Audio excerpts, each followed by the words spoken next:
Sa mundo ng basketball, may mga player na hindi lang basta scorer, sila ang mga tunay na elite shooter mga ka-sports. Yung tipong kahit saan sa court, parang automatic na ang tira. Kaya sa video na ito mga ka-sports, kilalanin natin ang top PBA elite shooters, mga tirador na naging bangungot sa depensa. Pero bago natin yan simulan mga ka-sports, paiwan naman ng subscribe, like at comment kung nagustuhan mo po ang video nito. So paano? Tara, simulan na natin. Number 1, Elmer Cabahug.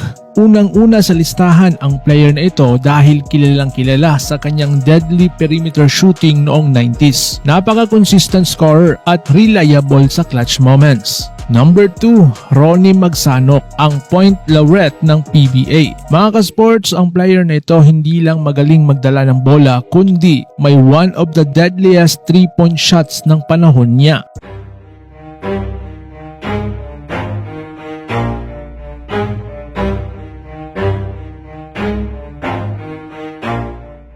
Number 3, Larry Funasher, the babyface assassin. Ang player na ito mga ka-sports, napakatahimik pero napaka-deadly din. Isa sa mga pinaka-consistent 3-point shooter ng kanyang era. Champion sa college, champion din sa PBA. A total 31 big points already.